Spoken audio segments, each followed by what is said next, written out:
সুপ্রিয় দর্শক মণ্ডলী, স্বাগত জানাচ্ছি ফ্রন্টলাইনে। দর্শক মণ্ডলী, আমাদের সঙ্গে রয়েছেন মাসুদ কামাল, সিনিয়র সাংবাদিক, তারপরে আছেন ডাক্তার জাহিদুর রহমান, শিক্ষক ও রাজনৈতিক বিশ্লেষক। দুজনকে স্বাগত জানাচ্ছি। কাকে দিয়ে শুরু করব? মাসুদ কামাল। আচ্ছা মাসুদ, আপনি জানেন যে আজকের সাবজেক্টটা হচ্ছে যে খুনের মামলা যতগুলো হয়েছে এর নিষ্পত্তি কিভাবে হবে, এটা হলো আমাদের আলোচনার বিষয়। আপনি জানেন যে মামলা হয়েছে এ পর্যন্ত 1499টি, হাসিনার বিরুদ্ধে হয়েছে 324টি, আর 10,000 মানুষ গ্রেপ্তার হয়েছেন। তো এই মামলাগুলো যেভাবে চলছে তাতে আপনার নিষ্পত্তি কবে হবে বলে আপনার ধারণা? আপনি কি মনে করেন? দেখেন, এই আমরা বরাবর গত 15-16 বছর ধরে আমরা খুব একটা কথা বলতাম, কিন্তু সেটা হলো হয়রানিমূলক মামলা, মানুষকে হয়রানি করার জন্য মামলা। তো আমাদের খুব একটা প্রত্যাশা ছিল যে নতুন সরকার, এরা আবার বেশ ফলাও করে বলছিল নতুন রাজনৈতিক বন্দোবস্ত মিনিং আমি 7 মাসও বুঝে সারি নেই, 9 মাসও। তো তার মধ্যে আমরা অনেক কিছু আশা করেছিলাম যে হয়তো তাহলে কিছু একটা হবে, কিন্তু এই মামলা বলেন, মামলা পরিচালনা বলেন, মামলা সংক্রান্ত প্রশ্ন উঠলে সরকারের যে রিয়াকশন বলেন, এই সবগুলি একই, আগে যেভাবে ছিল সেভাবেই বলা বলি হচ্ছে। আইনমন্ত্রী বলছে জনগণ যদি মামলা করে আমরা তো তাকে ফেরাতে পারবো না। আচ্ছা মতি ভাই, আমি জানি না আপনার অভিজ্ঞতা আছে কিনা, আমার থানায় যাওয়ার 2-1 বড় অভিজ্ঞতা আছে। আমি তো জেলে গেছি বহুবার। না, এটা জেলে গেছেন, আপনার আসামি হয়ে গেছেন, কখনো মামলা করতে গেছেন? আমি মামলা করি নাই। এই তো মামলা করতে যান একদিন, আপনার মামলা তারা পুলিশ নেবেই না। একটা মামলা নেওয়ানো যে কত কষ্ট, মানে এসপি ফোন করে দিয়েছে থানায় মামলা নেও, তাও মামলা নেয় নাই। এমন ইতিহাসের কোনো ঘাটতি নাই। তো মামলা করতে গেলেই মামলা নিয়ে নেয়, আইন অনুযায়ী নেওয়ার কথা, কিন্তু নেয়। বলে কি বড়দের বলে কি জিডি করে ছুঁয়ে যান, ওই জিডি জীবনে কিছু হবে না। তো আইনমন্ত্রী যেরকম বা আইন উপদেষ্টা যেভাবে সহজে বলেন জনগণের মামলা করার অধিকার আছে, আর ঠিক আছে হাইপোথেটিক্যালি ধরেন আমি যদি আজকে মনে করি যে দেশের অবস্থা এই খারাপ, এর জন্য আমাদের আইন উপদেষ্টা দায়ী, আমি ওনার বিরুদ্ধে একটা মামলা করতে গেলাম, নিবে মামলা? নিবে? আইন উপদেষ্টা ফোন করে দিলেও নেবে না, কোনো থানা মামলা নেবে না। আর উনি যে পাবলিকের মোটামুটি একটা জ্ঞান বিতরণ করতেছেন, শিক্ষক মানুষ, জ্ঞান দেওয়া হয়তো ওনার ধর্ম, উনি যে জ্ঞান দিচ্ছেন যে জনগণ মামলা করতে চাইলে আমি কি করব। বিষয়টা কি এত সহজ? আপনার মনে আছে জেরাই খান পান্নার বিরুদ্ধে একটা মামলা হলো, তারপরে উনি চিল্লাচিল্লি করলেন, উনি ভোকাল মানুষ, কথাবার্তা বলেন, ওনার পক্ষেও অনেকে কথাবার্তা বললেন। 2 দিন পরে ওই বাদী বলে কি যে আমি তো ওনাকে চিনি না। তো তুমি যাকে চেনো না তার বিরুদ্ধে তুমি মামলা করলা কেন? তার নাম, তুমি নামের বানানোতে কোনো ভুল হয় নাই, তুমি যাকে চেনোই না তার নামের বানান তুমি কিভাবে লেখলা? উনি বললেন যে বিএনপি এবং জামায়াতের কিছু উকিল আমাকে এই নামটা লিখতে বলছে, এটা করতে বলছে, আমি করছি, আমি সাইন করে দিচ্ছি। তারপরে কি হলো?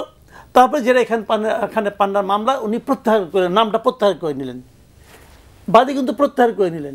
তো এর মধ্যে এই ঘটনাগুলো আমরা জানতে পারলাম। আচ্ছা ফাইন, তো যেটা এখান পান্না কথা বলতে পারেন, ওনার পক্ষে কথা বলার লোক আছে, উনি একজন নিজে আইনজীবী, ওনার নাম্বার 80 না 82 নাম্বারে ছিল বোধ হয়। তো ওই মামলা আসামি ছিল প্রায় 180 না 90 জন। ওখানে যে আরও এরকম 20 জন যেটা এখান পান্না ছিলেন না, তার কোনো গ্যারান্টি আছে? তারা কিন্তু এই মামলার চক্কর ঘুরতে থাকবে। আচ্ছা, উনি যে বললেন যে আওয়ামী লীগ এবং বিএনপির এই উকিল আমার বলছে, সেই উকিলদের নাম কেউ জিজ্ঞাসা করছে? কারা সে উকিল? তাহলে এই মামলার মূল কালপিটটাকে ওই 2 উকিল অথবা 2 গ্রুপের একাধিক উকিল। এই পুরা ঘটনার পেছনে মূল দায়ীটাকে? 1 নম্বর সে জেডাই খান পান্না এবং তার মতো অনেক নিরীহ লোককে হয়রানি করবে। 2 নম্বর, তারা যে লোকটা যে বাদী, এই লোকটাকে মানুষের কাছে হাস্যকর করবে। 3 নম্বর, সরকারকে বিব্রত করবে। এই মহান দায়িত্ব যে 2 উকিল পালন করছে, তাদের প্রতি কোনো অ্যাকশন হয়েছে? রাষ্ট্র কোনো অ্যাকশন নিছে? রাষ্ট্র কোনো অ্যাকশন নিতে বলেছে? সিম্পল আপনার কথা বলে, যদি রাষ্ট্র একজনের বিরুদ্ধে অ্যাকশন নিতে এরকম ভুয়া মামলার জন্য, তাহলে আপনি বলতে পারতেন যে এই মামলা আর রিপিট হবে না। কিন্তু অ্যাকশন তো নেয় না কেউ। এতগুলি সাংবাদিক, আমি মানি ওই সময় কিছু কিছু সাংবাদিক নানা রকম সুযোগ সুবিধা গভর্নমেন্টের কাছ থেকে নিয়েছে, যেগুলিকে আপনি সহজেই অনৈতিক সুযোগ সুবিধা বলতে পারেন। নিয়েছে, মানুষ খুন করছে রে ভাই। শেখ হাসিনা কি এদের সঙ্গে আলাপ করে গুলি অর্ডার দিছে? এই একটা মামলাও আলটিমেটলি টিকবে না। এরা আইন সম্পর্কে যাদের মিনিমাম ধারণা আছে তারাও জানে এই একটা হত্যা মামলা আলটিমেটলি টিকবে না। না টিকলে কি হবে? ওই লোকগুলি নিরপরাধ প্রমাণিত হবে? তা তো হওয়ার কথা। ওই লোকগুলি তো অপরাধ করছে। ওই সাংবাদিকদের মধ্যে অনেকেই তো অপরাধ করেছেন। এখন সে অপরাধ করছে টাকা চুরির, অথবা অপরাধ করছে তদবির বাণিজ্যের, বুঝছেন? তার বিরুদ্ধে আপনি করছেন হত্যা মামলা। আপনার হত্যা মামলা যখন প্রমাণ না হবে তখন সে বীর বেশে বেরিয়ে আসবে যে আমি নিষ্কলুষ লোক। তাহলে কি হলো? ওনার যেটা প্রকৃত অপরাধ সেই অপরাধেরও বিচার হলো না, আপনি ওনার নাম হত্যা মামলা করে দিলেন। তাহলে কি হলো? এই লোকগুলো আসলে সরকারকে বিব্রত করার জন্য এবং ওই লোকগুলিকে হেল্প প্রকারান্তরে হেল্প করার জন্য এই মামলা বাণিজ্যগুলি করতেছে, আর নিজেদেরকে হেল্প করার জন্য অনেক নিরীহ লোকের নাম ঢুকাই দিয়া করছে। তো এই যে কাজগুলি, এগুলোতে আলটিমেটলি লাভ হয় কার?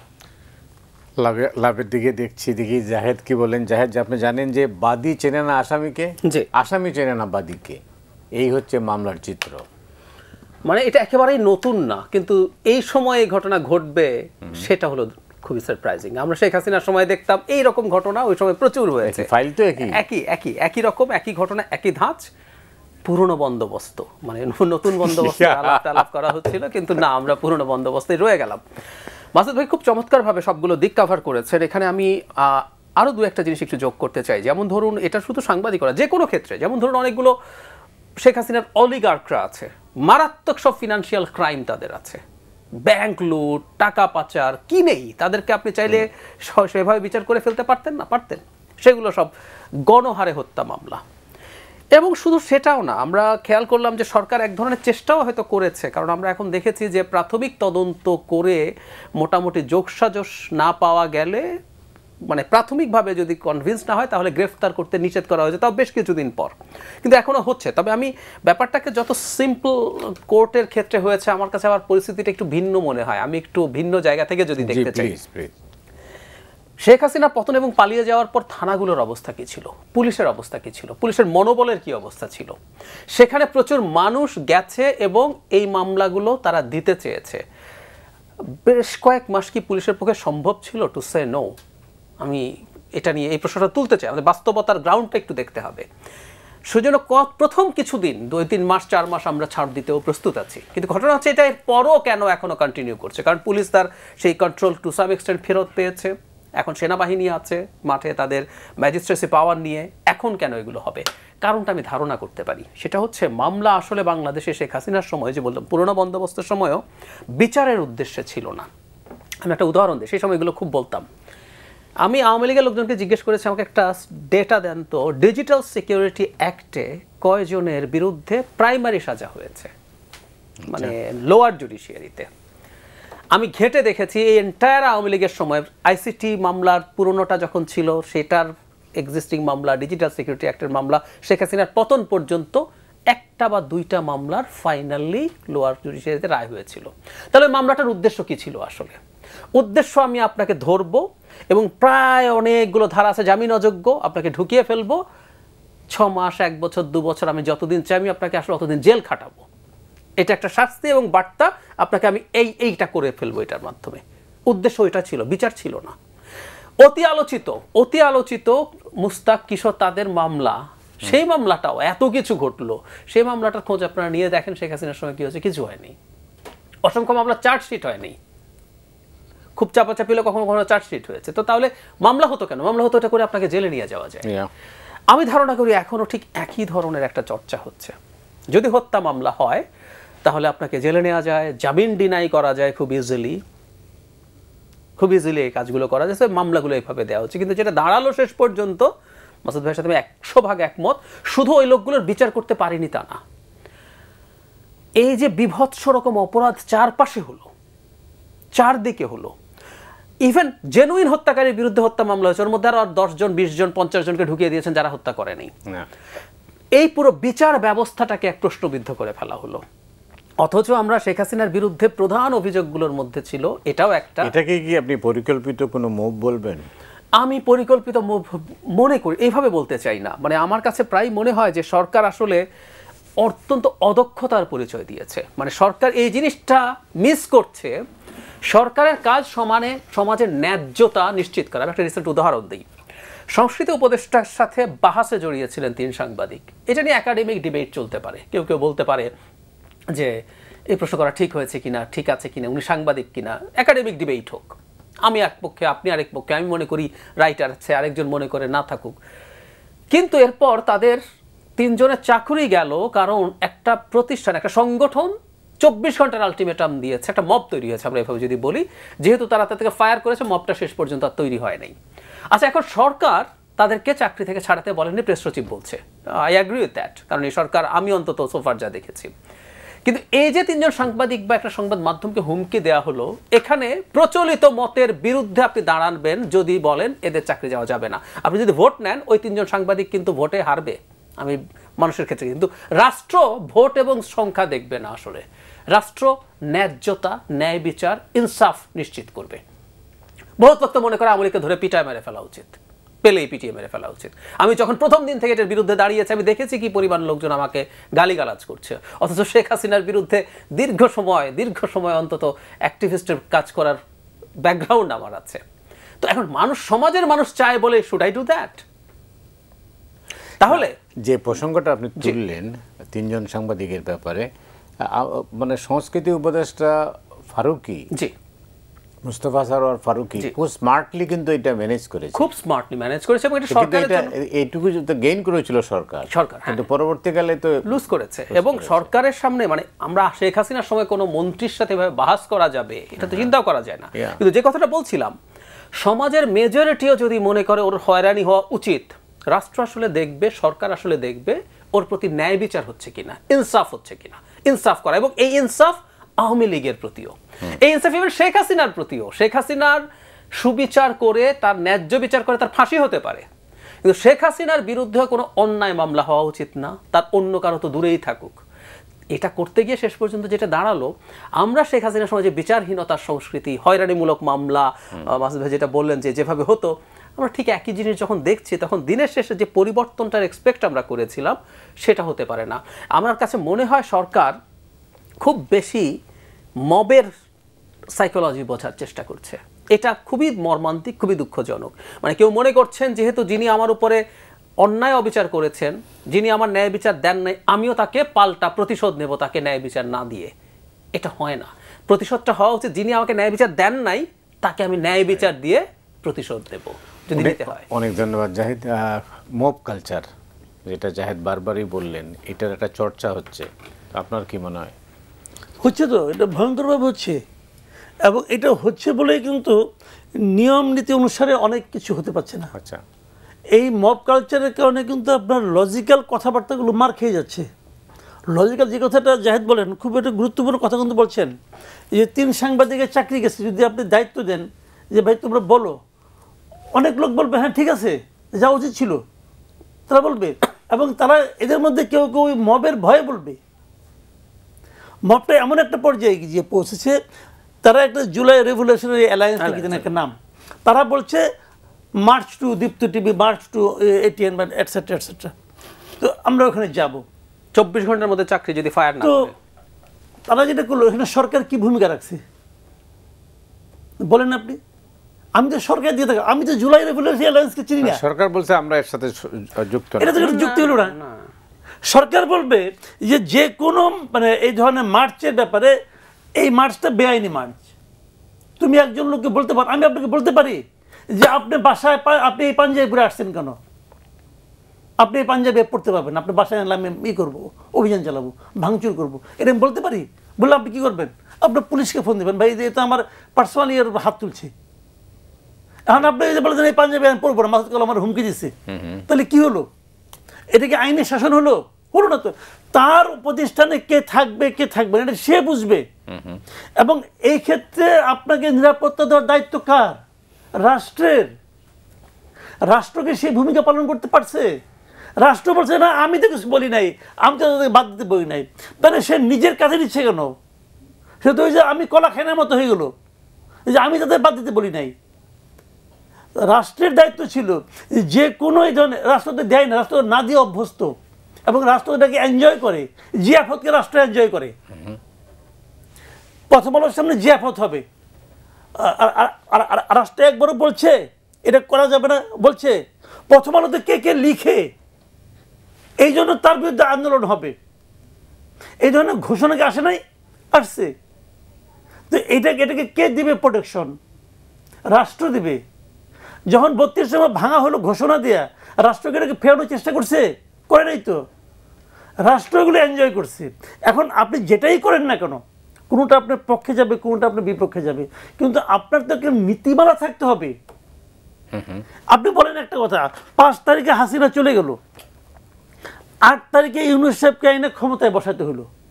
ওনাকে তো বসানো হয়েছে আপাতত শীতে, পেছনের কাহিনী কি ছিল অত গভীরে আমাদের যায় লাভ নাই, ওনাকে তো বসানো হয়েছে। তো 5 থেকে 8 এই 3 দিন দেশে তো কোনো সরকার ছিল না, তো দেশে একটা সরকার আনার দরকারটা পড়লো কেন? চলছিল তো, তো ওভাবে চললো না কেন? দরকারটা কেন পড়লো? দরকারটা পড়লো এই কারণে, এই 5 তারিখে ঘটনায় দেখেন বঙ্গভবন থেকে লোকজন হাঁস নিয়ে যাচ্ছে, ছবি তুলছে, আমি হাঁস লুণ্ঠন করছি, কেউ বালিশ নিয়ে যাচ্ছে। ওটা কিন্তু একটা আনন্দের দৃশ্য ছিল। কিন্তু যেই মাত্র একটা সরকার চলে আসলো, যদি পরের দিন আবার তারা এটা করতে যায়, তখন কিন্তু এটা আনন্দ থাকবে না, তখন এটা হবে আইনহীনতা। কারণ তখন থেকে সরকার চলে আসছে। সরকারের দায়িত্বটা কি? যে অপরাধী তাকে শাস্তির আওতায় আনে, এটা সরকারের দায়িত্ব। সরকারের দায়িত্ব অপরাধীকে ধরে মবের হাতে ছেড়ে দেওয়া নয়। এটাই তো সরকারের সঙ্গে সরকারহীনতার পার্থক্য। তো সেই কাজ থেকে আমাদের সরকার করতে পারছে। সরকার যদি বলতে পারতো যে ওই 3 প্রতিষ্ঠানকে আমরা বলছি, আপনারা ওনাদেরকে, এটা তো বোঝাই গেছে ওই ঘটনার প্রেক্ষিতে সবাই চাকরি গেছে, আপনারা তাদেরকে চাকরি দেন, নতুন করে আনেন, অন্য কোনো কারণ থাকলে অন্য সময় আপনি বাদ দেন, কিন্তু এখন নয়। সরকার এই কথা বলতে পারছে? বলে নাই। সরকার এনজয় করছে, বলছে না আমি কিছু বলি নাই। তো এটা তো অজুহাত। এটা যে অজুহাত, এটা বুঝতে কারো কোনো কষ্ট হয় নাই। কাজে মবটাকেও সরকার মাঝে মাঝে এনজয় করে, মাঝে মাঝে থামানোর চেষ্টা করে। যেমন আপনার সিপিবি অফিস, মবের ক্যারেক্টারটা কি? সিপিবি অফিসটা কিন্তু ঘোষণা করছিল যে আমাদের মব সম্রাট, যে সিপিবিকে ভেঙে দেব। সিপিবি ভাঙে নাই কেন? বললেন তো কেন ভাঙে নাই? খুব সিম্পল একটা হিসাব। কিন্তু আসলে যারা এই মব করে, এরা আসলে লুণ্ঠন করে। এদের কোনো আদর্শ নাই, কোনো, এদের আদর্শ একটাই যে আমি কিন্তু কিছু লুটপাট করবো। এরা আসলে লুটপাটকারী। তো এরা চিন্তা করছে সিপিবি অফিসে যাবো না, আসছে কি লুণ্ঠন করার, কতগুলি ভাঙা চেয়ার টেবিল ছাড়া। এই জন্য ওটা ব্যর্থ হয়েছে। ওটা যদি কিছু থাকতো, যদি প্রমাণ হইতো যে এখন অনেক সোনার মেডেল টেডেল আছে, তাহলে দেখতে হয়ে যেত লুণ্ঠন। ওতে কিছু নাই, গণভবনের লুণ্ঠন করে আরাম আছে। রাইট, অনেক ধন্যবাদ। আচ্ছা, মব কালচার, জি, পরিণতি কি? পরিণতি খুব ভয়ঙ্কর। মানে ব্যাপারটা হচ্ছে এরকম, সরকার মব এনজয় করছে এবং আমি সরকার একটা কৌশলগত চিন্তাও আছে বলে আমি মনে করি। এটা আমি আমার একটা অ্যানালিসিস বলি, এটা নিয়ে কেউ আপত্তি করতে পারে। যেমন ধরুন আমি আরেকটা মবের কথা বলি, একটা অপরাধ যেটাকে আমি কোনোভাবেই নিতে পারি না, সেটা হচ্ছে মাজার ভাঙা হয়েছে, সংখ্যাটা 100-র বেশি। আমি আবারও বলছি, প্রথম 1 মাস, 1.5 মাস, 2 মাস পর্যন্ত না আমি ছাড় দিতে প্রস্তুত আছি। আমাদের পুলিশের যে অবস্থা ছিল, আমাদের তো বাস্তবতার মাটিতে দাঁড়িয়ে কথা বলতে হবে, ছাড় দিলাম। ততদিনে 10, 15, 20টা মাজার ভাঙা হয়েছে। এরপর পুলিশ যখন তার এনার্জি রিগেইন করেছে, তার স্ট্রেংথ রিগেইন করেছে, 6 মাস, 7 মাস, 8 মাস পর ক্রমাগত হয়েছে। বহু ক্ষেত্রে মব তৈরি হচ্ছে, সরকার বাধা দিচ্ছে না, অথচ একটা জায়গায় যদি স্ট্রিক্ট স্টেপ নিত এগুলো কিন্তু বন্ধ হয়ে যেত। কিন্তু না, সরকার এটা দিচ্ছে না। আমার ধারণা সরকার একটা গ্রুপকে তার হাতে রাখতে চায়, আমি নিশ্চিত নই, তারপরও খুব কম সম্ভাবনা থাকলে আমাদের এটা নিয়ে অনেক সিরিয়াস অ্যালার্মিং দিতে হবে। সরকারের একটা অংশ ক্ষমতাকে এক্সটেন্ড করতে চায় বলে মনে হয় নানান রকম পদক্ষেপে। এখন তারা যদি সেটা চান, মাঠে সম্ভাবনা আছে যারা নির্বাচন একটা স্পেসিফিক টাইমের মধ্যে চান, তাদের সাথে একটা সংঘাতময় পরিস্থিতি তৈরি হওয়ার। আমার ইন্টারপ্রিটেশন হচ্ছে এরকম, প্রশ্নের ঢঙে, আমিও খুব কনফিডেন্টলি বলছি না, কিন্তু সন্দেহগুলো মানে মাঠে রেখে দেওয়া দরকার আছে। সরকার কি মনে করছে তাহলে তাদের সাথে মাঠে কমব্যাট করার জন্য আমার একটা ফোর্স দরকার, তাই আমি এদেরকে ছাড় দেব? না হয় আমি এই প্রশ্নটা করি, ওড়না নিয়ে এক ভদ্রলোককে গ্রেফতার করা হয়েছিল, একটা মেয়ে কিভাবে ওড়না পড়বে সেইটার সে ঠিক করে দিচ্ছে এবং তার স্বীকৃতি আছে। আদালতে দাঁড়িয়ে অন ক্যামেরা তিনি কথা বলছেন, অত্যন্ত অশ্লীল ভাষায় তিনি ক্যামেরার সামনে কথা বলছেন, তিনি মেয়েটাকে কি বলেছেন না বলেছেন। ওদের সারা রাত একটা থানায় কিছু লোক পুলিশকে হুমকি ধামকি দিচ্ছে, লাইভ করছে। এটা কবেকার কথা? এই কিছুদিন আগে, যখন পুলিশের শক্তি তৈরি হয়েছে, মিলিটারি মাঠে আছে, আপনি যাকে গ্রেফতার করেছেন কোর্টে যাবে, কোর্ট ডিসাইড করবে কি হবে। থানায় এগুলো হতে দিয়েছেন তো? শেষ পর্যন্ত এই চাপে তাকে ছেড়ে দেওয়া হলো এবং ওই নারীকে মামলা প্রত্যাহার করতে হয়েছে তো।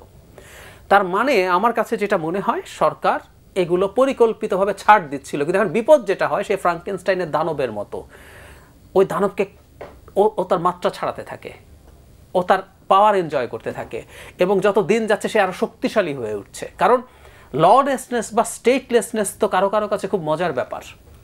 স্টেট তো একটা কোয়ার্সিভ ফোর্স, আমি চাইলে তো যে কোনো কিছু করে ফেলতে পারি না। যে মানুষটা এখন দেখুন এই যে জুলাই রেভলিউশনারি অ্যালায়েন্স বা এই নামের প্রতিষ্ঠানটা, সে তো তার পাওয়ার দেখলো, সে দেখলো তার একটা হুমকিতেই এরকম ঘটনা ঘটে যায়, তাহলে সে নিজের এই যে একটা তৃপ্তি তৈরি হলো আমি এত কিছু করতে পারি, প্লাস তারা অনেকে ইউজডও হতে শুরু করবে। এরপর দেখবেন এটা মার্সেনারির মতো ইউজড হবে, কেউ ওদেরকে ভাড়া করবে যে তুমি এর বিরুদ্ধে এটা করো।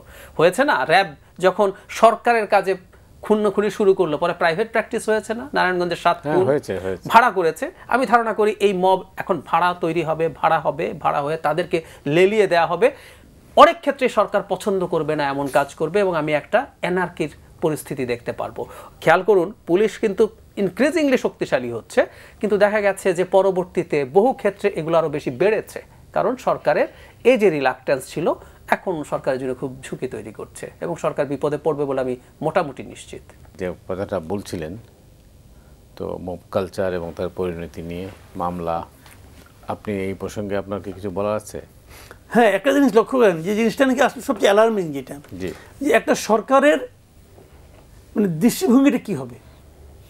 ধরুন একটা ঘটনা ঘটলো, আপনিও ঘটালেন, আমিও ঘটাইলাম, এখন আমি সরকারের আপনজন, অথবা আমার দিকে তাকাবে না, কিন্তু আপনার দিকে তাকাবে, আপনার বিরুদ্ধে মামলা হবে, আমার বিরুদ্ধে মামলা করতে গেলে মামলা হবে না। এটা কিন্তু সরকারের দৃষ্টিভঙ্গি হতে পারে না। সরকারের দৃষ্টিতে সবাই সমান। ওই যে আমরা ছোটবেলায় শুনতাম না, কাজীর বিচার, সে তাকাতো না সে কার বিচার করতেছে, সে ব্যক্তির দিকে তাকাতো না, সে তাকাতো ঘটনার দিকে। তো এইটাই হলো একটা আইডিয়াল গভর্নমেন্টের অ্যাটিটিউড হওয়া উচিত। হচ্ছে কি দেখেন, আমি সিম্পলি যে মব কালচারের কথা বলতে চাই, জাহাজের কথা বললেন, হচ্ছে না কেন বলছি, হচ্ছে না এই কারণে, এই যে জাহাজের কথা বললো না, যে মাজার ভাঙা, এই মাজার ভাঙাটাকে মনে করেন সরকার থামাতে চেয়েছে। প্রথমে 1-2 মাস উনি ছাড় দিলাম, ছাড় না হয়, কিন্তু কখনো থামাতে চেয়েছে? কখনো। একটা এক্সাম্পল দিয়ে বলি আপনাকে, এখানে সোজা 2টা গ্রুপিং আছে। ওরা হলো যে আহলে সুন্নাতপন্থী, মাজারপন্থী। আমাদের দেশে তো ভাই সত্যি কথা বলতে আমাদের এখানে তো মাজারপন্থী অনেক লোক আছে, এবং কয়েকটা আমাদের কিন্তু কয়েকটা রিজিয়ন আছে, চট্টগ্রাম, সিলেট, এই সমস্ত জায়গায় কিন্তু এলাকাগুলি, ব্রাহ্মণবাড়িয়া, এগুলি কিন্তু মাজারপন্থীদের এখানে কিন্তু প্রভাবটা বেশি। এখন এই আহলে সুন্নাত যাদেরকে বলা হয়, দেখেন ঢাকা শহরে গত কয়েকদিনে, গত ধরেন আপনার 1 মাস না, গত 20 দিনের মধ্যে দেখেন কতগুলি ধর্মীয় অনুষ্ঠান কিন্তু হয়ে গেল। জামাতরা করলেন, বড় বড় জায়গা দিল, হেফাজত করলো, এটার জন্য বড় জায়গা দেওয়া হলো। তো আহলে সুন্নাত কিন্তু একটা বড় অনুষ্ঠান করেছিল, সারা দেশ থেকে তাদের অনেক লোক এসেছিল, তাদেরকে গভর্নমেন্ট জায়গা দিতে যে এত তাড়াতাড়ি করলো কেন? একবার বলে সেই যাও ওই মাঠে, একবার বলে যে এখানে দিবে না, সোরের উদ্যানে দিবে না জায়গা, পাঠালো যে কি একটা বিএনপি পাঠাচ্ছিল, ওখানে জানি কি নাম, কি মাঠ জানিছিল একটা, হ্যাঁ ওই মাঠে পাঠাইলো, ওই মাঠে যাবে তো না, ওই মাঠে দেওয়া হবে না। শেষ পর্যন্ত আরেক মানে আমার কাছে মনে হচ্ছিল যে আওয়ামী লীগ আমলে পুলিশ যা করেছিল ঠিক সেই কাজটাই আহলে সুন্নাতের সঙ্গে করতেছে। তাদের শেষ পর্যন্ত জায়গা দেওয়া হলো কোথায়? প্রেস ক্লাবে। ভেরি ইন্টারেস্টিং পয়েন্টটাকে আমি বলি আপনাকে, ওই দিন আমি বিকেলবেলায় আমি এই নিউজটা খুঁজতেছিলাম, মানে সন্ধ্যার পরে, আমাদের মিডিয়াগুলো এই নিউজটার কোনো কেউ কভার করে নাই, আমি মিডিয়াগুলো রিপোর্টটা পাই নাই। পরে আমি এক পত্রিকাকে ফোন করলাম, কি ভাই আপনার এই নিউজটা একদম ব্ল্যাক করে দিলেন নাকি, ব্ল্যাক আউট করে দিলেন নাকি? তিনি বলছেন না এটা তো করার কথা না, আপনি খবর নেন। তারপরে সে কিছুক্ষণ পরে একটা ডাবল কলমে একটা নিউজ করে আমাকে পাঠাইলো, নিউজটা আমরা দিয়েছি, মানে আমি বলার প্রায় 2-3 ঘন্টা পরে। তো এটা কেন কোনো টিভিতে ওই নিউজ দেখায় নাই, কি কারণে দেখায় নাই? তার মানে সরকারের এখানে একটা ভূমিকা আছে। সরকার এক চোখে তেল বেচতেছে, আরেক চোখে নুন বেচতেছে। কারণ সরকার মনে করতেছে যে তারও একটা লাইন আছে। এখন একটা অন্তর্বর্তীকালীন, সব সরকারের একটা লাইন থাকবে, অস্বাভাবিক কিছু না, কিন্তু এটা অন্তর্বর্তীকালীন সরকার যারা নাকি নিরপেক্ষতার প্রতিশ্রুতি দিয়ে দায়িত্ব নিয়েছে, তাদের কাছ থেকে এটা আমরা আশা করি না। এবং তারা যখন এই আজকে কিন্তু হরতাল ছিল, দেখেন ইন্টারেস্টিং, এই পয়েন্টটা শেষ করি বলে, আজকে কিন্তু একটা ওরা কিন্তু আহলে সুন্নাত কিন্তু হরতাল ডেকেছিল। চট্টগ্রামে বেধড়ক পিটাইছে ওদেরকে পুলিশ আজকে। হরতালটা কিসের প্রতিবাদে? যে গাজীপুরে তাদের একজন মসজিদের ইমাম এবং খতিব ছিল মৌলানা রইসুদ্দিন নামে এক ভদ্রলোক, তার বিরুদ্ধে কি কি সমস্ত অভিযোগ দিয়ে তার পিটিয়ে মেরে ফেলেছে। তো অভিযোগ দিয়ে মারা যায়, সত্য মিথ্যা প্রমাণ করতে হবে না, মবে হাতে। এবং সেই হত্যা ঘটনায় তারা কোনো মামলা পর্যন্ত হয় নাই, মামলা নেয় নাই। ওই যে একটু আগে আমাদের আইন উপদেষ্টা বললো না যে মামলা করলে তো আমরা না করতে পারি না, তো এখানে না করলো কে? এখানে না করলো কে? যাই হোক, অন্য প্রসঙ্গে যাই। জাহেদ, আপনি জানেন যে সাবেক প্রধানমন্ত্রী এবং বিএনপি চেয়ারপারসন বেগম খালেদা জিয়া চিকিৎসা শেষে কাল দেশে ফিরছেন। রাজনীতিতে এর কোনো প্রভাব আছে? ধন্যবাদ। খুবই গুরুত্বপূর্ণ প্রভাব আছে বেগম খালেদা জিয়ার ব্যাপারে। আমি একটা ইন্ট্রো অনেক জায়গায় দেই যে আমরা শেখ হাসিনার বিরুদ্ধে লড়াইয়ে অনেকের কথা স্মরণ করি, অনেককে সামনে আনি। আমি মানে সবচেয়ে কম কথা বলা হয়েছে, মানে আনসাং হিরো বলে যে সেরকম একটা ব্যাপার কিন্তু বেগম খালেদা জিয়া। কেন বলছি? আমরা এভাবে চিন্তা করি তো বিএনপি পৃথিবীর বহু স্বৈরাচারী দেশে এই ঘটনা ঘটেছে, মানে শেখ হাসিনা শেষ পর্যন্ত ডিফিটেড কেন হয়েছে? আমি যদি বলি জবাব হচ্ছে বাংলাদেশে একটা বিএনপি ছিল। কম্বোডিয়া হুন সেন পরাজিত কেন হয় নাই? সে তার সুন্দর মতো তার ছেলে হুন ম্যানেটের হাতে 27 বছর রাজত্ব করে ছেলের হাতে দিয়ে গেল। শেখ হাসিনা যেমন পরিকল্পনা করছিলেন সে সফল হলো। সে কেন সফল হলো? কারণ ওখানে 14 সালের পর থেকে কোনো সাস্টেনেবল, ওই 14 সালে ওরা মোটামুটি বিরোধী দলকে শেষ করে ফেলতে পেরেছে। এরপর থেকে আর কোনো সিগনিফিক্যান্ট বিরোধী দল ছিল না যে যাকে ক্রমাগত চ্যালেঞ্জ করে। আর হলেও ছোট ছোট হয়ে যায়, একটা পর্যায়ে আন্ডারস্ট্যান্ডিং হয়ে যায়। যেমন ধরুন তথাকথিত জাতীয় পার্টির মতো যদি হতো, জাতীয় পার্টি ছোট দল, সে নেগোশিয়েট করে কম পেয়েছে, বিএনপি যদি নেগোশিয়েট করতো। বেগম জিয়া জেলে গেছেন, তার লিভার সিরোসিস আছে। আমি ডাক্তার হিসেবে জানি, ডাক্তার যারা নন তারাও জানেন এটা কত টাফ একটা ডিজিজ, এটা একটা ফেটাল ডিজিজ। ওনার এখন লিভার ট্রান্সপ্লান্ট করার মতো ফিটনেসও নেই, কিন্তু ওনার বয়স এবং সব কিছু মিলে আমরা যদি এভাবে চিন্তা করি, উনি 18 সালের নির্বাচনের আগে যদি একটা আন্ডারস্ট্যান্ডিং করে বিদেশে যেতেন, কিছু সিট টিট পাবেন, ওনার দল যদি ওই ফাইটটা না করতো, উনি বিদেশে গিয়ে খুব সুন্দর মতো তার আমি শুনেছি এরকম একটা প্রস্তাব ছিল না থেকে পারে না। 24 সালে উনি নির্বাচনে গেলেন না, একই কথা তো। উনি যদি তখনও এরকম একটা আন্ডারস্ট্যান্ডিং এর মধ্য দিয়ে যেতেন, আমি একটুকু জেনে বলছি, কয়েকজন রাজনৈতিক নেতা বিভিন্ন দলের তার সাথে দেখা করতে গেছে, উনি ক্রমাগত সবাইকে এই একটা কথাই বলেছে যে নির্বাচনে যত বেশি, ওনারা তো যাবেন না, সিদ্ধান্ত নিয়েছে, যত মানুষ না যায় আপনারা সেই চেষ্টা করেন। তো সেই মানুষটা আসলে ক্রমাগত নিজের জীবনের আয়ু স্যাক্রিফাইস করেছেন, এটা কিন্তু ফ্যাক্ট। উনি মানুষ, ওনার শাসন ব্যবস্থা, উনি যে সময় ক্ষমতায় ছিলেন সমালোচনা আছে, বিশেষ করে সর্বশেষবারের সরকারে তো অনেক সমালোচনা আছে, কিন্তু শেষ পর্যন্ত আমাদের এই গণতান্ত্রিক লড়াইয়ের একটা খুবই গুরুত্বপূর্ণ ব্যক্তি। এবার রাজনৈতিক প্রভাবে আসি, সেটা হচ্ছে আমরা যত যাই বলি না কেন এটা যোগাযোগের যুগ, এখন চাইলেই যে কারোর সাথে ফোনে কথা বলা যায়, ভিডিওতে কানেক্টেড হওয়া যায়, কিন্তু আসলে এটা সরাসরি যোগাযোগের, সামনাসামনি যোগাযোগের মতো হয় না। জনাব তারেক রহমান দীর্ঘদিন বাইরে আছেন, উনি এখনও, আমি জানি না তাদের দলের কৌশল কি, উনি এখনও যেহেতু আসছেন না, এবং বেগম খালেদা যেহেতু ফিরে আসছেন, খুব ফিট না হলে অন্তত ওনার যদি সাইকোলজিক্যালি উনি মোটামুটি ফিট থাকেন এবং সাউন্ড থাকেন, তাহলে দেশের যে রাজনৈতিক যে সংকট আছে, তার দল পরিচালনার যা যা ব্যাপার আছে, সেইগুলো তিনি এক্সিকিউট করতে পারবেন। এবং আমরা একটা কথা ভুলে যাব না, রাজনীতিবিদ কিন্তু বেগম খালেদা জিয়া না, ইভেন মানে জিয়া সম্পর্কে এখনও তার দল জিয়াকে প্রচুর ব্র্যান্ডিং করে।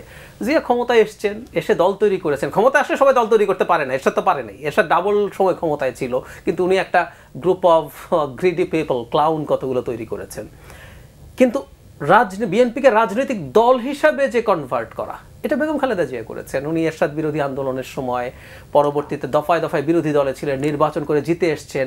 সো ওনার রাজনৈতিক প্রজ্ঞার প্রতি আমাদের আস্থা রাখতে হবে। সো উনি ওনার দলে এখন যে পরিস্থিতি আছে, এবং বাংলাদেশের সামনের পরিস্থিতিটা খুব সিকিউর না। আমাদের প্রধান উপদেষ্টা যতই বলুন না কেন ডিসেম্বর থেকে জানুয়ারির মধ্যে নির্বাচন হবে, বহু আলামত আছে যেগুলোর মধ্যে মনে হয় যে অনেকেই আছেন, অনেকেই চান, এমনকি সরকারের একটা অংশকেও আমি এর সাথে জড়িত বলে মনে করি, বিশ্বাস করি যে নির্বাচনকে আনসার্টেইন করা এবং ক্ষমতা এক্সটেন্ড করা। সো এই সময় দলকে নেতৃত্ব দেওয়াটা খুব গুরুত্বপূর্ণ, এবং বেগম খালেদা জিয়া নিশ্চয়ই ভ্যালু অ্যাড করতে পারবেন।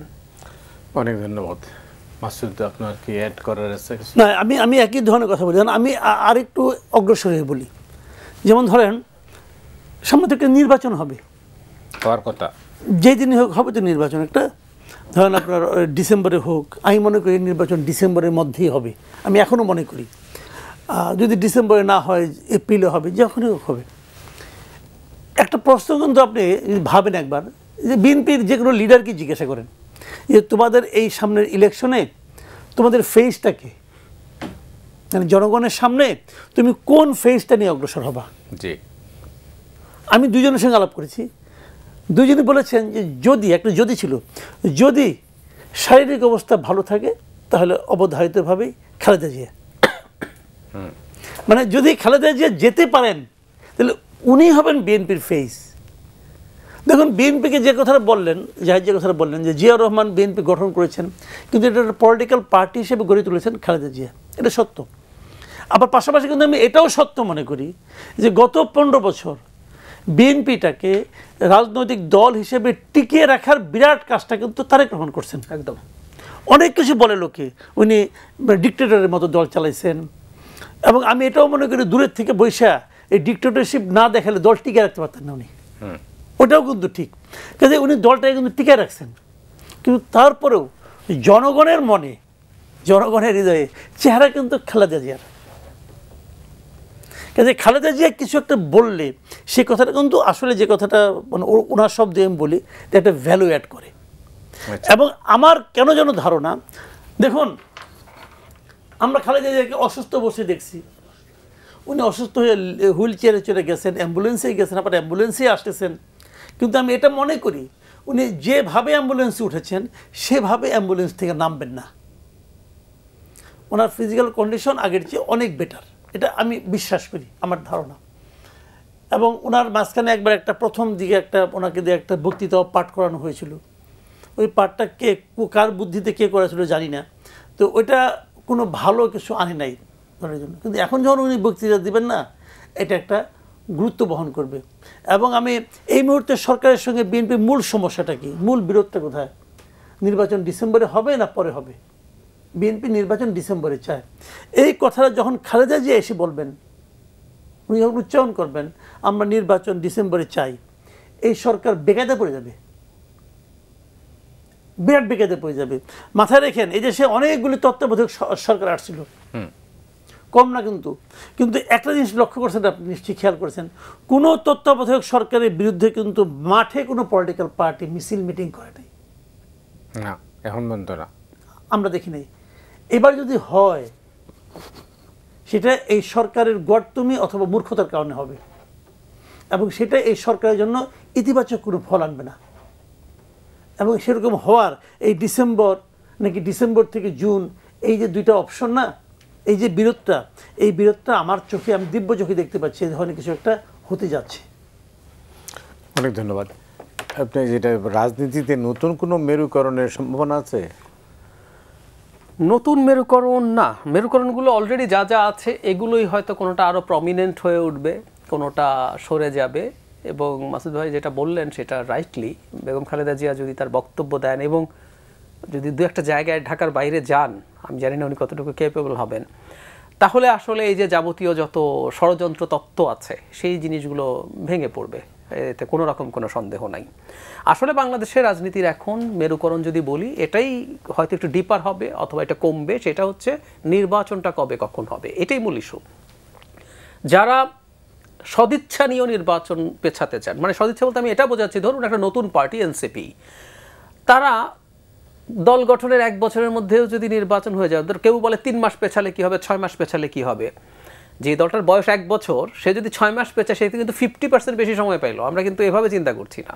3 মাস পেছানো মানে 25% বেশি সময় পেলো, কারণ সে তো 1 বছরের মধ্যে যদি নির্বাচন হতে হয়। তো সংস্কারের নামে, বিচারের নামে আমরা খেয়াল করছি, বা মাঠ প্রশাসন বিএনপির হয়ে গেছে, এসবের নামে যদি কেউ এই চিন্তা করে নির্বাচন পেছানোর কিছুটা চিন্তা করেন, যেমন এনসিপি যদি মনে করে যে প্রধান উপদেষ্টার বলার যে সর্বোচ্চ সীমা জুন, সেটাই আমরা নির্বাচন নিয়ে যেতে চাই, এই পর্যন্ত আমি ছাড় দিতে প্রস্তুত, কারণ তার রাজনৈতিক কৌশল, উনি সময় চান। কিন্তু বাস্তবে তো এই আলাপ এসছে যে 5 বছর এই সরকারকে রাখতে হবে, এবং ফর্মুলা দেওয়া হচ্ছে কোন কোন ফর্মুলায়, এবং এর বাইরে যে কথা বলবেন। কিছুদিন আগে জনাব তারেক রহমান রাইটলি বলেছেন, 2-3 দিন হলো, যে দেশে নির্বাচন চাওয়া এখন একটা অপরাধের মতো ব্যাপার হয়ে গেছে। মানে আমরা গণতন্ত্রের কথা বলছি, কিন্তু আপনি যদি নির্বাচন চান, ইভেন আপনি ভারতের দালাল হয়ে যেতে পারেন, কারণ ভারত তার কোনো বক্তব্যে বাংলাদেশে নির্বাচনের কথা বলেছে, নির্বাচনী সরকার, নির্বাচিত সরকারের সাথে তাদের সম্পর্ক হতে পারে, হ্যাঁ, কুড বি এনিথিং। সো এই নির্বাচন নিয়ে এরকম একটা সুস্পষ্ট পরিকল্পনা আছে, এবং সেটার আলামত আমরা বিভিন্ন দিকে দেখছি, ইভেন্ট খোলা হচ্ছে, এটা যত সময় যাবে তত বাড়বে, এটাই মূল মেরুকরণের জায়গা। এবং আমিও মনে করি বেগম খালেদা জিয়া যদি না যান, উনি যদি কিছু বক্তৃতা মাঝে মাঝে দেন, যেমন জনাব তারেক রহমান ভিডিও বক্তৃতা দিচ্ছেন, সেরকম মাঝে মাঝে যদি কিছু দিক নির্দেশনামূলক বক্তব্য দেন, এই মেরুকরণটা শেষ পর্যন্ত আর সমস্যা তৈরি করতে পারবে বলে মনে হয় না। আর এখানে একটু যোগ করে রাখা ভালো, এটা নিয়ে আমরা এর মধ্যে অনেক আলাপ আলোচনা করেছি, যদি না সরকার মিয়ানমারে করিডোর টরিডোর দেওয়ার নামে ওখানে একটা গোলযোগ হওয়ার পরিস্থিতি তৈরি না করে, ওটা হলে আবার নতুন আরেক মেরুকরণ তৈরি হবে। সেই মেরুকরণ কি হওয়ার সম্ভাবনা আছে? আমি সম্ভাবনা দেখি, কারণ হলো আমি গতকাল, উনি তো এখন এক অঙ্গে অনেক রূপ ওনার, জনাব খলিলুর রহমান, উনি রোহিঙ্গা বিষয়ক হাই রিপ্রেজেন্টেটিভ, উনি ন্যাশনাল সিকিউরিটি অ্যাডভাইজার, এবং সম্ভবত ডিফ্যাক্টো ডিফেন্স মিনিস্টার, কারণ ওনার ওই নিয়োগে লেখা ছিল উনি ওই দায়িত্ব সামলাতে প্রধান উপদেষ্টাকে সাহায্য করবেন। মানে আমাদের একজন মানুষ, মানে এত যোগ্য একজন মানুষ আমাদের ছিল, যাকে আমরা এত কিছু দিয়েছি। একটু অফ টপিক হলেও বলে রাখি, তার নাগরিকত্ব নিয়ে কিন্তু প্রশ্ন আছে, তিনি আমেরিকারও নাগরিক, এই আলাপ আছেন। যাই হোক, উনি গতকাল এই যে মানবিক করিডোর, মানে আবারও একটু বলি, খুবই ফানি, পররাষ্ট্র উপদেষ্টা করিডোর বললেন, আমাদের প্রেস সচিব বললেন না করিডোর নিয়ে কোনো আলোচনা হয় না, আমরা এখানে লজিস্টিক সাপোর্ট দেবো। ইনিও বলছেন করিডোর না, আমরা হিউম্যানিটেরিয়ান চ্যানেল দেবো। মানে আমাদেরকে খুব স্টুপিড ঠাউরানো আর কি, মানে ঘুরে ফিরে আসলে করিডোরই দিতে চান, এবং ওই জায়গা থেকে সরে আসেন নাই। এবং ওনার বক্তব্যে কোথাও ছিল না যে ওনারা জান্তার সাথে আলাপ করছেন, এটা জাতিসংঘের মাধ্যমে হবে বলছেন। আরাকান আর্মির সাথে উনি যেহেতু আমাদের প্রতিবেশী, উনি প্রকাশ্যে সম্পর্ক রাখার কথা বলছেন, এটা স্ট্র্যাটেজিক ভুল বলে মনে করি। জান্তার সাথে কোনো যোগাযোগের কথা নেই, চায়নার সাথে কোনো যোগাযোগের কথা নেই, ওনারা এগিয়ে যাচ্ছেন, তার মানে তারা এটা করতে পারেন, এই সম্ভাবনা খুব আছে। এবং এটা করলে আমাদের যথেষ্ট, মানে এটা মনে করার কারণ আছে যে এটাকে কেন্দ্র করে সীমান্ত পর্যায়ে অন্তত একটা সংঘর্ষের পরিস্থিতি হতে পারে, এবং সেটা যদি হয় নির্বাচন সহসা হবে এরকম তো মানে নাও হতে পারে। অনেক ধন্যবাদ মাসুদ, আপনি খুব চিন্তিত মনে হচ্ছে। না, কেউ কেউ বলছেন যে মানবিক করিডোর যেটা, সেটা হচ্ছে একটা আত্মঘাতী হতে পারে। আপনার মূল্যায়ন কি, আপনি কীভাবে দেখেন? হ্যাঁ, একাই ছিল কি আমাদের সঙ্গে কি মিয়ানমারের কোনো কূটনৈতিক সম্পর্ক নাই? আছে তো, আছে অবশ্যই। আরাকান আর্মির সঙ্গে কোনো আলাদা কোনো কূটনৈতিক সম্পর্ক আছে? নাই তো। তো আমি মানবিক সাহায্যটা কাকে দিচ্ছি? মানে মিয়ানমারের গভর্নমেন্টকে দিচ্ছি না আরাকান আর্মিকে দিচ্ছি? এবং আরাকান আর্মি মিয়ানমারের জান্তার সঙ্গে যুদ্ধরত অবস্থায় আছে। তো আমরা তো আসলে আলটিমেটলি একটা পক্ষ অবলম্বন করছি। এখন যে কথাটা জাহেদ একটু মানে আড়ে ঠাড়ে বললেন আর কি, তো সেটা আমি একটু সহজ করে বলি। ওখানে যে যদি যুদ্ধ অবস্থা তৈরি হয়, তাহলে এখানে অনেক কিছু হতে পারে। আমি যদি উল্টো করে বলি, এখানে অনেক কিছু হওয়ানোর জন্য ওখানে যুদ্ধ অবস্থা বাঁধানো হতে পারে। এটা তো হতে পারে। আমি ভাই ক্ষমতা চেয়ার থেকে উঠুম না, আরাম পেয়ে গেছি, উঠতাম না আমি, এটা করে যদি বসে পড়ি। এখন চেয়ারে থাকার জন্য সম্ভাব্য কী কী আছে? ঝড় বৃষ্টি, সাইক্লোন, এটা তো থামবে এক সময়, থামলে পরে আবার দিতে হবে। তাহলে আর কি আছে? একটা যুদ্ধ হইলে পরে না, যুদ্ধ অবস্থায় কোনো ইলেকশন তো হয় না। ঠুসঠাস করে গুলি কিছুদিন পর 5-6 দিন পর একটা দুটো করে ফুটবে, যুদ্ধ অবস্থা হয়ে গেল, আমাকেও সরতে হবে না। যদি ওই লাইনে কেউ চিন্তা করে, তাহলে আপনি কী বলবেন? কাজে ভাই কার মনে কি আছে বলা বড় মুশকিল। বুদ্ধিদাতা তো সব এই লোক মহা জ্ঞানী, কিন্তু বুদ্ধিদাতারা বিরাট থিওরি হাইপোথিসিস দিয়ে যাচ্ছে তারা একটা পর একটা। এখন কোনটা যে কার মনে ধরছে বলতে পারবো না। এদিকে কিন্তু দেশের 12টা বেজে গেছে। আর একটা কথা আমি বলি, যে জিনিসটা নাকি জাহেদ বলেন, ওই জায়গাটাতে আমি একটু দ্বিমত পোষণ করি। সেটা হলো, যিনি বললেন না, এই যে নতুন নতুন দলগুলি 3 মাস সময় পেলে 25% সময় বেশি পাবে, 6 মাস সময় পেলে 50% সময় বেশি পাবে, তাহলে যারা ভালো করবে। একটা প্রবাদ আছে বাংলা ভাষায়, বুঝছেন, গ্রামে চলে খুব, যে সেই লোকটা তত বেশি ভালো যার সম্পর্কে আপনি যত কম জানেন। তো 6 মাস পরে এদের সম্পর্কে, অলরেডি 1 বছরে পাবলিক যাই না গেছে এদের সম্পর্কে, ওই যে আরো 6 মাস জানে, তাইলে সময় বেশি পড়ে তার জন্য আশীর্বাদ হবে না অভিশাপ হবে, এটা বলা বড় কঠিন। অনেক ধন্যবাদ। শেষ করব, 1 মিনিট আছে হাতে। আমরা একটা সংকটের মধ্যে আছি। আমরা এই সংকটটার মধ্য দিয়ে যত রকম খেলোয়াড় যত রকম খেলা খেলতে চায়, এটার বিরুদ্ধে আসলে দাঁড়াতে হবে, বুঝতে হবে। এই জোনটাই ভালো না। ভারত পাকিস্তানের মধ্যেও কিন্তু এক ধরনের উত্তপ্ত পরিস্থিতি হচ্ছে। খুব খারাপ কিছু হবে না, কিন্তু এই জায়গাকে কেন্দ্র করে অনেকের অনেক রকম খেলা আছে। রাশিয়াও এখানে গুরুত্বপূর্ণ, চায়না তো আছেই, আমেরিকা আসছে, ইন্ডিয়ার স্বার্থ আছে। এই সময় লিস্ট একটা ভুল আমাদের জন্য ডিজাস্টার তৈরি করতে পারে। আমাদের এই ব্যাপারে খুবই সতর্ক থাকা দরকার। কীভাবে সতর্ক থাকবে? আমাদের শোরগোল করতে হবে। যেমন ধরুন, এত শোরগোলের পরও কিন্তু আমাদের security adviser, national security adviser কিন্তু এটা বাতিল বলেননি। উনি এখনও কিন্তু ওটার পক্ষে আছেন, ওটার পক্ষে কথা বলছেন। সব কিছুর পরও যে সরকার 8 মাসের পর, মানে ডিসেম্বরে তো ইলেকশন হওয়ার সম্ভাবনা আছে সরকারের কথা মতে, 8 মাস যে সরকারের আয়ু আছে, সেই সিদ্ধান্ত কেন নিতে যাবে? সো এই জন্য আমাদের শোরগোল প্রচুর করতে হবে, শোরগোল করতে হবে, এবং শোরগোল করেই এই জিনিসগুলো, এবং পলিটিক্যাল পার্টিগুলোরও প্রয়োজনে আরও কঠোর হয়ে, প্রয়োজনে আরও তাদের মাঠে নামারও চিন্তা করতে হতে পারে। কারণ এই মুহূর্তে এটাই একটা মেজর সংকট হিসেবে হাজির হচ্ছে। সংকটের সমাধান হোক, সেটাই আমরা চাই। অনেক ধন্যবাদ মাসুদ কামাল আপনাকে। জাহেদ, আপনাকেও ধন্যবাদ। দর্শক মণ্ডলী, আপনারা যারা এই অনুষ্ঠান দেখলেন, আপনাদের সবাইকে ধন্যবাদ জানিয়ে আজকের মতো এখানেই শেষ করছি।